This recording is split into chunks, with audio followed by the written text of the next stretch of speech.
Je m'appelle André Bervilliers, j'étais chercheur à Rennes-Arveux. J'ai toujours travaillé sur l'histoire des plantes que j'ai essayé d'éclairer avec la génétique moléculaire. Et je présente l'histoire du platane éclairée avec la génétique moléculaire. Donc, le platane est surtout connu pour l'ombre qu'il porte. Donc c'est pour ça qu'on a mis l'exposé sur le platane l'an dernier. Comme ça, il fait de l'ombre à personne. Donc, ensuite, c'est un peu un défi de parler du platane commun parce que toutes les publications qui portent sur le platane sont très cohérentes sur une origine unique en Angleterre. André Vigourou n'est pas là, mais c'est lui le spécialiste du platane. Moi, je suis un peu la mouche qui l'énerve et je lui pose des tas de questions au niveau de la génétique du platane. Comme il est pathologiste, il ne sait pas répondre. Et je vais vous montrer qu'on peut poser beaucoup de questions sur le platane. Alors là, on a parlé des APG, hein. L'APG 4, bon, c'est important parce qu'on a déplacé les platanacées des amamélidés et les amincités, c'est-à-dire les plantes à chatons, hein, les arbres à chatons, dans les protéales, c'est-à-dire la deuxième ramification des eudicotes. Et Frédéric Taube, hier, vous a parlé hier de ces allées hein, dans le jardin de Nancy. Donc on est dans la deuxième allée. Et c'est important aussi parce que les platanacées, ils ont gagné 60 millions d'années. Donc le platane est devenu le premier arbre eudicote le plus vieux.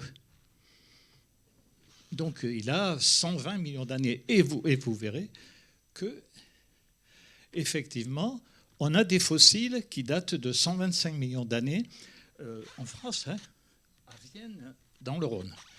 Et donc on a cette espèce actuellement de platane. Je parlerai de 4 parce que si on parle des platanes de Californie, on n'est pas sorti de l'auberge. Donc ce qui est important, c'est qu'on a Orientalis, qui a été défini, et Occidentalis, qui n'ont été définis qu'en 1780. Hein. Ce n'est pas l'origine de la découverte des platanes. Et puis des platanes que probablement vous ne connaissez pas, qui sont Redowski et Mexicana. On en parlera tout à l'heure.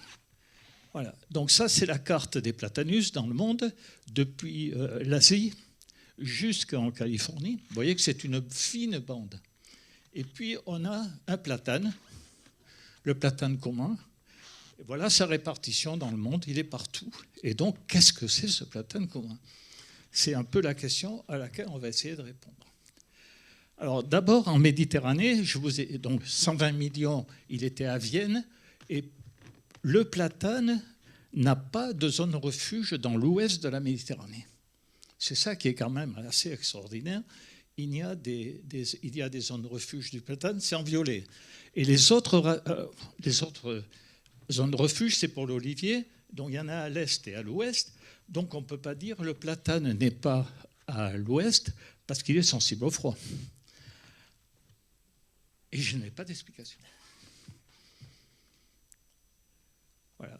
Donc l'introduction du platane orientalis en Afrique du Nord, en Espagne et en Italie, c'est fait par les Phéniciens, les Grecs, les Romains. Bon, ça, on connaît. Mais on n'a pas de platane orientalis en Gaule. C'est ça qui est quand même aussi étonnant. Or, les Visigoths, qui sont partis du Couban et qui ont migré en Espagne et en traversant la France par le Danube, ont introduit des platanes orientalis du Couban en Espagne. Et ils n'ont pas laissé de platane orientalis en France. Bon. Donc, on fait un bond dans l'histoire. C'est Pierre Belon qui, le premier, a fait l'introduction du platane orientalis en France à partir d'un voyage qu'il avait fait sous la direction sous l'ordre de François Ier. Disons, bon, hier on a parlé de Padoue, c'est parce qu'il y avait eu la création de Padoue que François Ier a fait une campagne pour essayer de faire créer des jardins botaniques en France. Et c'est Belon qui est parti. il est parti sous François Ier, mais quand il est revenu, c'était Henri II. Donc en fait, tout ce qui avait été prévu par François Ier n'a pas été tenu. Il a ramené des graines de platane, il a ramené beaucoup d'autres espèces. Vous regarderez sur les sites, c'est impressionnant ce qu'il a ramené comme espèces. Et on dit qu'il a fait des semis à tout voie, puis qu'il aurait transféré les platanes orientalistes au château du Pin, donc à Fontainebleau, et puis qu'il aurait planté au château des Bruyères à Pont-Saint-Esprit. Alors ça, c'est des suppositions. Bien que le père d'Anne, quand il parle de Fontainebleau, dit effectivement, il y a un platane, il y a un arbre qui pèle au château du Pin à Fontainebleau. Mais Tournefort n'avait pas encore appelé les platanes. Il n'avait pas créé Platanus. Donc, comme on est avant 1700, on ne sait absolument pas quel était le terme. Bon, Belon utilise le terme plane. Donc, ce n'est pas les Anglais qui ont créé le plane tree, c'est Belon. Voilà. Donc, le platane orientalus. Ce que je vous ai dit, la première chose, c'est que s'il y a des platanes orientalis en Espagne et en Sicile, c'est évident, ils ont été introduits. Et d'ailleurs, Francesca Rinaldi a montré, avec des études génétiques, qu'ils venaient de Grèce. Voilà. Donc, le platane orientalis, il s'étend bien à l'est, je vous l'ai montré. Et si vous voulez trouver des platanes en Iran, vous allez à Téhéran, parce que Téhéran farsi veut dire l'endroit où il y a des platanes. Donc c'est facile. Donc Tournefort a défini Platanus, et c'est lui qui a mis le premier échantillon en herbier. Dans l'herbier du muséum, c'est le premier échantillon de ton. Alors, il se caractérise par des feuilles très échancrées. J'en ai donné une à Fred, elle circule, et vous verrez qu'elle est beaucoup plus échancrée que ce qu'on veut bien la représenter sur l'image. Et cette feuille vient du boulevard Henri IV, à côté du Jardin des Plantes, où il y a 5 platanes orientalis qui sont plantés. Alors, ce qui caractérise ce platane, c'est les fruits, l'infrutescence, ou le glomérule, comme vous voulez, avec beaucoup de fleurs. Il y en a jusqu'à 10, même des fois 12, et elles sont petites, très nombreuses, et les feuilles sont échancrées.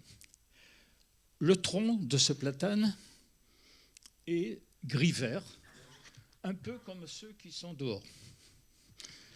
Bon, on y reviendra. Après, on a l'occidentalis. Alors, attendez. Oui, l'occidentalis. Donc, lui, il vient des États-Unis, et là, il est récolté. Voilà son aire de répartition en jaune, les étoiles jaunes. Il a la feuille qui est très peu découpée.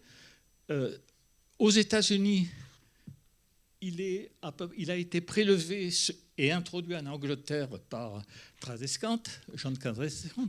Et ce platane, donc, il vient d'une latitude qui correspond au sud du Portugal. Il est caractérisé par un fruit unique et le sommet des akènes que l'on voit est plat. Historiquement, ce sommet des akènes, il a été défini que par Hooker après 1800. Donc, dans les classifications antérieures, on ne sait pas comment étaient les akènes, ils n'ont jamais été décrits. Vous m'entendez là? Je parle assez près du micro. Bon. Donc, la Flèche, c'est la colonie anglaise qui a été établie en Virginie en 1606. Et c'est important, parce que, quand même, Christophe Colomb, il est arrivé en 1492. Donc, il s'est écoulé 200 ans. Et on va voir comment on peut boucher les trous entre les deux. Et puis, ce platane, il a disparu d'Europe entre 1970 et 1990 parce qu'il était sensible. Il est sensible à l'anthracnose, c'est un champignon aérien qui bousille les feuilles. Et donc, au bout de 3 étés où il y a de l'humidité, le platane n'a plus de réserve, il crève. Donc il a disparu. Et si actuellement, vous avez des sites qui donnent le platane occidentalis en France, en Italie ou en Espagne ou dans n'importe quel pays, c'est faux. C'est probablement un autre platane dont je parlerai tout à l'heure. Alors, qu'est-ce que... Oui. Alors, ce platane occidentalis aux États-Unis, c'était des monstres avant la colonisation. Et Edward Schilling, qui est prof de botanique à Knoxville, m'a dit que c'était des arbres qui, d'après des dessins qui ont été faits par les premiers voyageurs, enfin les premiers explorateurs, c'était des arbres qui pouvaient faire jusqu'à 40 yards de diamètre, 35 mètres de hauteur, donc en volume de bois, c'était 2 fois un séquoia géant. Et c'est un bois qui est excellent, puisqu'il a les qualités du bois de hêtre. Alors, voilà. Après, on a les platanes du nord des États-Unis et de l'Amérique centrale. Alors, la flèche marque l'endroit où est arrivé Cortés, avec sa flotte, et qui a créé Villa de Veracruz. Alors, ce qu'on ignore, c'est que Cortés est arrivé dans une forêt de platanes. Et il n'y avait que des platanes quand il est arrivé dans cette zone. Et c'était le Mexicana. Au-dessus, on a un autre platane qui est Redowski. Alors, Redowski, c'est un botaniste polonais qui est allé s'établir au Mexique. Voilà. Et puis, les platanes du nord, un peu au nord, bon, ils n'ont aucune chance d'avoir été visités par les troupes de Cortés. Et ça date 1511. C'est-à-dire que Cortés, il est arrivé en 1511. En 1713, Mexico était plié. Et donc, après, il y a eu importation de plantes du Mexique vers l'Europe. Et les plantes ont été importées sans leur nom, que ce soit le tournesol ou n'importe quelle espèce. Ce n'est qu'à la fin du siècle qu'on a commencé à donner des noms à ces plantes, ce qui fait qu'on ne sait pas quand les platanes ont pu être importés. Alors après, on arrive aux liaisons dangereuses, c'est-à-dire que ces platanes ont été mis en Angleterre, dans des jardins autour d'Oxford, de Cambridge ou à Chelsea, et ce qu'on ne dit pas, c'est que dans chaque publication qui parle, on ne cite qu'un lieu. Mais si on récapitule toutes les publications qui parlent de l'origine du platane, on s'aperçoit qu'en fait, il y en a 3. Il y a Nicolas Bacon, qui à Oxford avait un jardin. Il avait de l'orientalisme qui avait été apporté par Edward Pocock, il faut enlever le E, qui avait été pris à Alès en 1630. Oui, c'est ça. Et il a distribué cet orientalisme à tous ses copains. Donc, il a distribué à Tradescante, à Miller, et Tradescante avait importé l'occidentalisme. Donc, dans ces jardins se sont trouvés des plantes, des arbres qui étaient vicariants. Mais il ne le savait pas. Ben voilà. Donc, Hayton, 80 ans plus tard, a eu l'idée de faire des semis de platane. Pourquoi? C'est là que j'invente. Avec Vigouroux, on invente. Pourquoi Hayton, en 1750, a fait des semis de platane orientalistes? C'était parce qu'il allait créer Kew et qu'il voulait transférer un certain nombre d'arbres et d'autres plantes, mais je parle du platane, donc il voulait le transférer à Kew. Donc il a fait des semis. Et qu'est-ce qu'il a aperçu? Que il n'avait pas des platanes homogènes qui sortaient de son semis de... Donc, il a décrit Acerifolia, il n'appelait pas platane, il appelait platane à feuilles d'érable, sur des semis, absolument pas sur des arbres. C'est ça qui est quand même très étonnant. Et alors, toutes les questions qui vont se poser derrière disons, cette nouveauté, c'est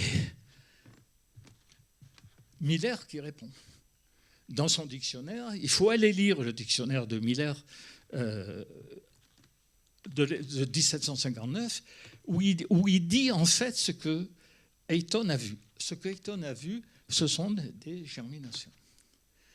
Alors, Willdenow, allemand, hein, il a élevé le taxon, qui était une variété d'Orientalis, il a élevé au niveau d'espèce en 1805, et il dit aussi à cette époque-là, attention, il y avait Acerifolia, mais il y avait aussi Hispanica. Alors pourquoi Hispanica? Pourquoi un platane espagnol à cette époque-là, bon, qui serait venu d'Espagne. Donc voilà ce que c'est un semis de platane. Vous avez le semis ici, là, et puis les arbres ont souvent une germination rapide, et il récapitule un peu la phylogénie. C'est-à-dire que les premières feuilles du platane, de la graine de platane, sont des feuilles de châtaignier, parce que les ancêtres du platane avaient des feuilles de châtaignier. Et donc, il faut attendre 2 ans pour savoir si c'est Acerifolia. Et puis, il y a la vigueur, ce que dit Miller, il y a la vigueur. Et donc, Ayton veut de découvrir quelque chose qui était l'hétérosis, la vigueur hybride. Et donc, chez les animaux, ça n'existe pas, puisque ce sont des lignées pures, les races animales. Donc, chez les végétaux, au contraire, c'est très utilisé, c'est très exploité, et en particulier, puisqu'on est sur les arbres, pour les arbres forestiers, où on utilise actuellement, en 2023, des hybrides vicariants, hein, entre le mélèze d'Europe et le mélèze du Japon, etc. J'abrège. Donc, des doutes apparaissent sur le London Plain. Henry écrit des bêtises. Il suppose que Ayton a semé 8 graines et qu'il a obtenu tous les platanes que l'on connaît et qui sont hybrides, ce qui est totalement absurde. En revanche, Vigouroux, Lopez González, Brotero au Portugal disent qu'il a créé Hybrida. C'est lui le premier qui a introduit l'idée que peut-être Ayton a ramassé des graines son orientalis qui étaient hybridées par un occidentalis. C'est la première. Donc c'est quand même 150 ans après. Donc à la SHNH, Charles Martins vous dit que pour voir un beau platane, il faut aller à Canossa, il faut faire le voyage à Canossa. Bon, il a de l'humour. Claude Duval, dit il y avait bien un platane au château du Pin, mais il n'est ni décrit, donc on ne sait absolument pas ce que c'était ce platane. Et puis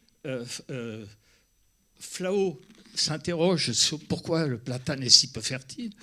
C'est un hybride interspécifique. Et puis Cunos Lorda traite le platane de mulet orphelin.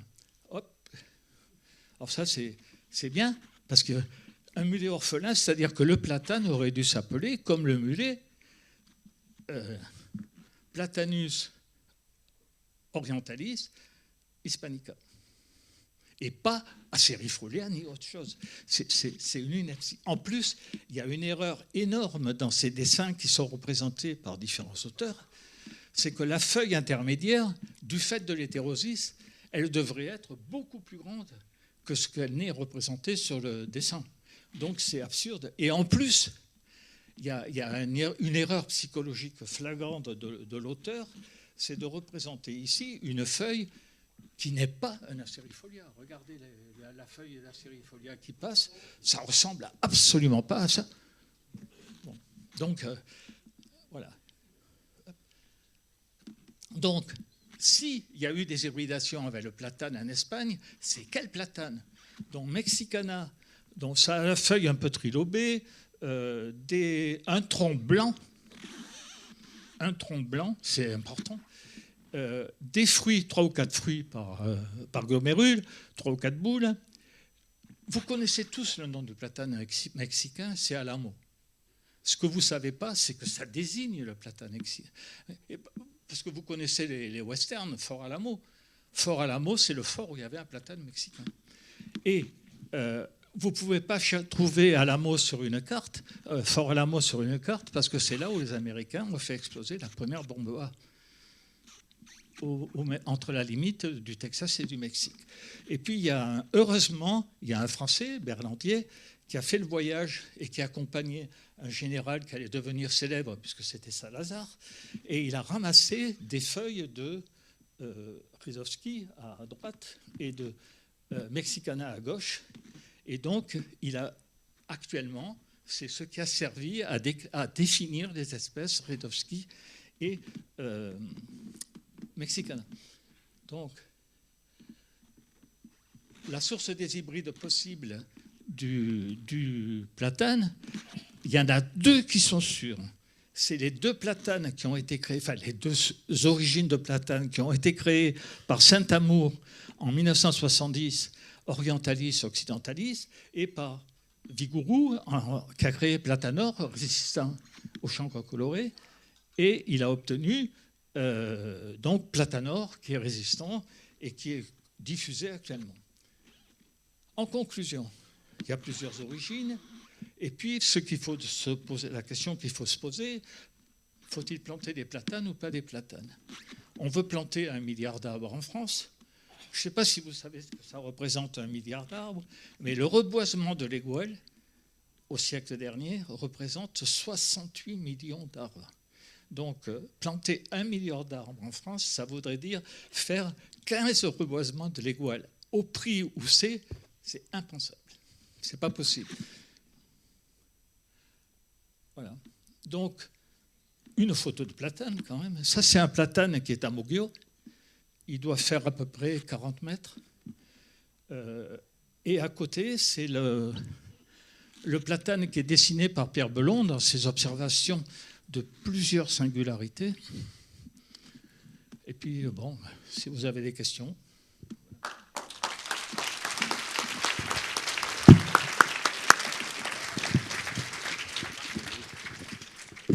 Merci beaucoup. On va pouvoir passer aux questions. Oui, c'est bien ces hypothèses sur l'origine complexe du platane qu'on appelait Acerifolia, mais est-ce que ça va être publié quelque part? Est-ce que ça va être publié quelque part? Oui, on envisage une publication, mais on envisage une publication. Le problème, c'est qu'il faudrait étudier les marqueurs moléculaires de façon précise.